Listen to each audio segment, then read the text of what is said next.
Hello students, कुमारी study circle में आप सबका स्वागत। आज हम लोग एडीओ की परीक्षा को आगे बढ़ाते हुए मॉडल प्रश्न पत्र 8 जो आजीविका से संबंधित है लेके आए हैं। ये टॉपिक होगा भारतीय कृषि अर्थव्यवस्था में उसकी भूमिका। इसमें टोटल 30 क्वेश्चंस होंगे जिसमें आपको मेरे उत्तर बताने से पहले बताना होगा। इससे पहले मैंने 7 जो मॉडल प्रश्न पत्र अपलोड कर चुके हैं। अगर आप देखना चाहते हैं तो मेरे प्लेलिस्ट में जाइए जिसमें एडीओ वाला प्लेलिस्ट दबाकर आप देख सकते हैं। डिस्क्रिप्शन बॉक्स में भी आपको मैं लिंक देता हूं। इसके अलावा वीडियो के लास्ट में भी मैं लिंक देता हूं जिसको टच करके आप देख सकते हैं। तो चलिए एक एक क्वेश्चंस को हम लोग हल करते हैं और देखते हैं कि आप कितना इसको बना पाते हैं। पहला क्वेश्चन हमारे सामने यहाँ पर आता है, कृषि भारतीय संविधान की किस सूची का विषय है। सिंपल क्वेश्चन है कि कृषि भारतीय संविधान की किस किस सूची का विषय है। आपको मालूम है कि 3 सूची होती है, संघ सूची, राज्य सूची, संवर्ती सूची। इसमें से आपको बताना है किस सूची का विषय है। सही आंसर इसका बी आएगा, राज्य सूची का विषय है। कृषि अर्थव्यवस्था के किस क्षेत्र के अंतर्गत आता है। प्राथमिक क्षेत्र, द्वितीय क्षेत्र या तृतीय क्षेत्र, उपयोग सभी। सही आंसर इसका ए आएगा, कृषि जो है प्राथमिक क्षेत्र के अंतर्गत आता है। जहां तक द्वितीय क्षेत्र के अंतर्गत उद्योग आ जाते हैं और तृतीय क्षेत्र के अंतर्गत सेवा आ जाता है। वर्तमान में भारत में कृषि के क्षेत्र में कितने प्रतिशत लोगों को रोजगार प्राप्त हुआ है। 65%, 52%, 48.9% या 51.8%। सही आंसर इसका सी आएगा, 48.9% को वर्तमान में रोजगार प्राप्त हुआ है।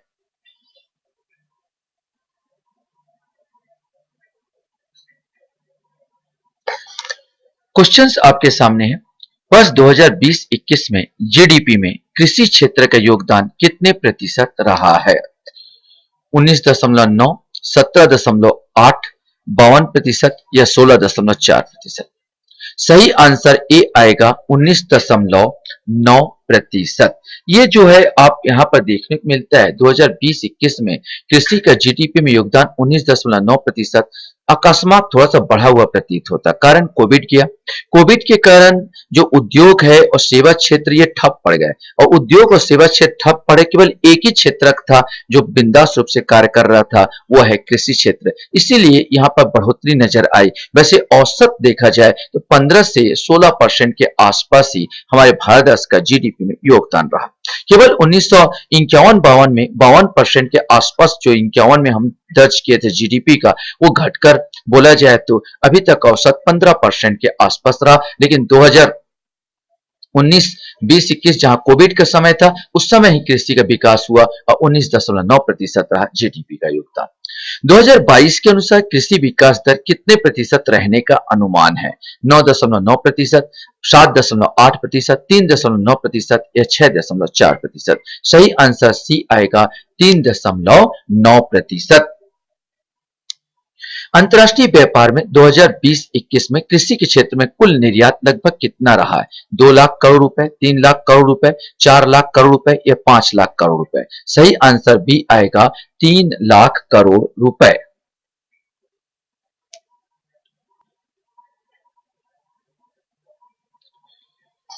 नेक्स्ट क्वेश्चन आपके सामने है, खेती योग्य जमीन के मामले में भारत विश्व में कौन सा स्थान पर है। पहला, दूसरा, तीसरा या चौथा। सही आंसर बी आएगा, दूसरा। पहले स्थान पर अमेरिका का है।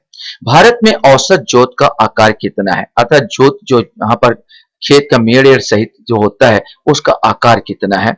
2 हेक्टेयर, 3.4 हेक्टेयर, 1 हेक्टेयर, 1.55 हेक्टेयर। सही आंसर डी आएगा, 1.55 हेक्टेयर।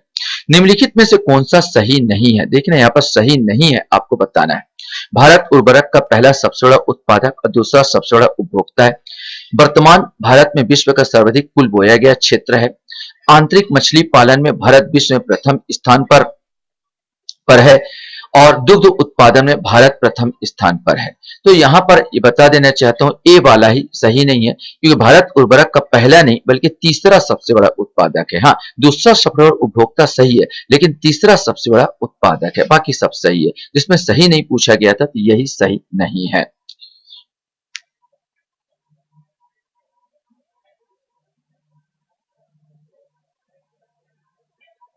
क्वेश्चन हमारे सामने आता है, चावल गेहूं के मामले में भारत के विश्व में कौन सा स्थान है?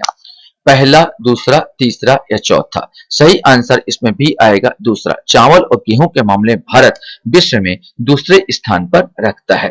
स्वर्ण क्रांति किससे संबंधित है? पेट्रोलियम, अंडा, चमड़ा या बागवानी? सही आंसर स्वर्ण क्रांति बागवानी से संबंधित है। कृष्ण ब्लैक क्रांति होती तो पेट्रोलियम हो जाता है ना। स्लेटी क्रांति होती तो अंडा हो जाता। यहाँ केंद्रीय धान अनुसंधान संस्थान कहां पर है? कटक, राजा मुंदरी, लखनऊ या नागपुर? सही आंसर ए आएगा कटक। कटक में धान अनुसंधान केंद्र यहां पर है। जो फसल अक्टूबर में बोई जाती, ध्यान रखेंगे, अक्टूबर में बोई जाती है और अप्रैल में काट ली जाती है, वह क्या कहलाती है? खरीफ फसल, रबी फसल, जायद फसल, नकदी फसल? सही आंसर बी, रबी फसल। विशेष करके अक्टूबर ठंडी के समय बोई जाती है और गर्मी के समय काटी जाती है, जबकि खरीफ की फसल जुलाई के अवसर पर बोई जाती है।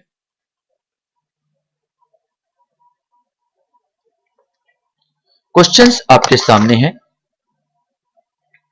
जायद की फसल कौन सी है? ज्वार, बाजरा, मक्का? बी है गेहूं, चना, जौ, खरबूजा, ककड़ी, खीरा, अरहर, मूंग, उड़द? सही आंसर सी आएगा खरबूजा, ककड़ी, खीरा। भारत में शुद्ध बोए गए क्षेत्र में कितने प्रतिशत भाग पर सिंचाई की सुविधा उपलब्ध है? 50%, 35%, 33% या 45%? सही आंसर सी आएगा 33%। सबसे अधिक नलकूप और पंप सेट किस राज्य में पाए जाते हैं? कर्नाटक, उत्तर प्रदेश, पंजाब या तमिलनाडु? सही आंसर डी आएगा तमिलनाडु। फसलों में न्यूनतम समर्थन मूल्य की सिफारिश कौन करते हैं? याद रखना, न्यूनतम समर्थन मूल्य का सिफारिश पूछा है। कृषि उपज मूल्य आयोग, केंद्रीय कृषि विभाग, खाद्य एवं नागरिक आपूर्ति विभाग, मंडी बोर्ड? सही आंसर ए आएगा कृषि उपज मूल्य आयोग।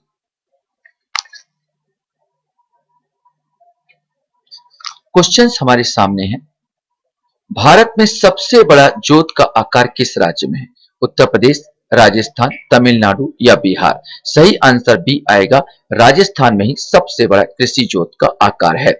भारत में सबसे छोटा जोत का आकार किस राज्य में? केरल, छत्तीसगढ़, गोवा या मणिपुर? सही आंसर ए आएगा केरल। केरल में सबसे छोटा आकार आता है कृषि जोत का।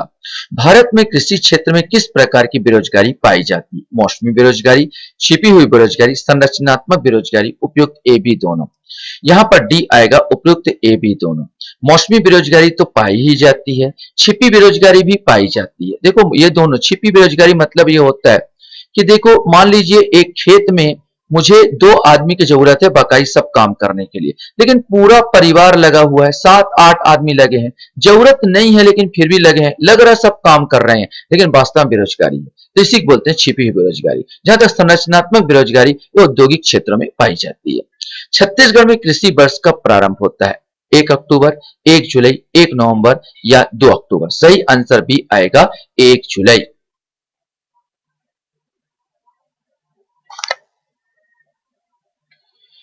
क्वेश्चन है, छत्तीसगढ़ में कृषि के औसत जोत का आकार कितना है? 2.14 हेक्टेयर, 3.4 हेक्टेयर, 1.12 हेक्टेयर या 1.36 हेक्टेयर? सही आंसर डी आएगा 1.36 हेक्टेयर। शाकंभरी योजना किससे संबंधित है? मोटे अनाज के उत्पादन, सूखा प्रभावित क्षेत्र में किसानों का आर्थिक सहायता, सिंचाई संसाधन का विकास या फसल बीमा? सही आंसर सी आएगा सिंचाई संसाधन का विकास। हाल ही में केंद्र सरकार ने 2022-23 के लिए धान सामान्य के लिए न्यूनतम समर्थन मूल्य क्या घोषित किया गया? मैंने अभी इसका बढ़ोतरी किया है हाल ही में 1-2 दिन में, जहां पर 1800 रुपए, 2040 रुपए, 1600 रुपए या 2010 रुपए? सही आंसर बी आएगा 2040 रुपए।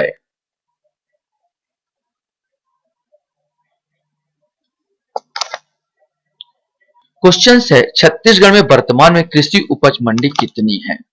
69, 118, 73 या 84? सही आंसर ए आएगा 69, 69। 69 कृषि मंडियां हैं और कृषि उप मंडियां 118 है। पहले यह 73 था, घटा के अब 69 हो गया है।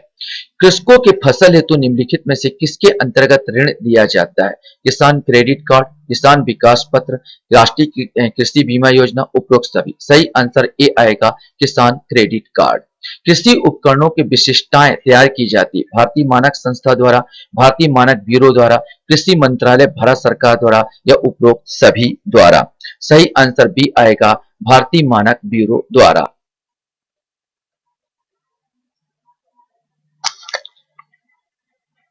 आपको सही जोड़ा सुमेलित करना है। एक साइड राज्य है, दूसरा साइड फसल है। राज्य चावल, गेहूं, मक्का, मूंगफली। फसल गुजरात, महाराष्ट्र, उत्तर प्रदेश, पश्चिम बंगाल। वास्तव में चावल जो है सबसे ज्यादा पश्चिम बंगाल में होता है। गेहूं की बात किया जाता है उत्तर प्रदेश में। मक्का की बात किया जाए तो महाराष्ट्र में। और मूंगफली की बात किया जाए तो गुजरात में। मतलब 4-3-2-1 यहां पर आना चाहिए। 4-3-2-1 ए है तो ए आंसर यहां पर आ जाएगा।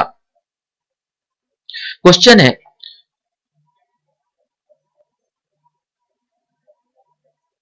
निम्नलिखित में से किस संस्था का न्यूनतम समर्थन मूल्य में धान खरीदी का उत्तरदायित्व है? निम्नलिखित में से किस संस्था का न्यूनतम समर्थन मूल्य में धान खरीदी का उत्तरदायित्व है? मंडी बोर्ड, कृषि विभाग, खाद्य एवं नागरिक आपूर्ति विभाग या मार्कफेड। सही आंसर डी आएगा, मार्कफेड अर्थात छत्तीसगढ़ राज्य सहकारी विपणन संघ, जिसका शॉर्ट नेम मार्कफेड है। भारत में सर्वाधिक चावल उत्पन्न करने वाले राज्य का घटता हुआ क्रम क्या है? उत्तर प्रदेश, पंजाब, पश्चिम बंगाल या पंजाब, उत्तर प्रदेश, पश्चिम बंगाल या पश्चिम बंगाल, पंजाब, उत्तर प्रदेश या पश्चिम बंगाल, उत्तर प्रदेश, पंजाब। सही आंसर डी आएगा, सबसे ज्यादा पश्चिम बंगाल में होता है, फिर उत्तर प्रदेश में और फिर पंजाब में। क्रमशः आप देखोगे तो इस प्रकार का आपका यहाँ पर बनेगा। हाँ, प्रति हेक्टेयर बोलता तो पंजाब ज्यादा हो जाता, लेकिन इसमें हेक्टेयर हेक्टर बोला नहीं है, परसेंट बोला नहीं है, उत्पादन की बात किया तो यही क्रम आएगा अर्थात डी आंसर आएगा। आशा करता हूं ये वीडियो आप लोगों को अच्छा लगा होगा। आप लोग मेरा वीडियो वॉच करते हो इसके लिए धन्यवाद। Thank you very much.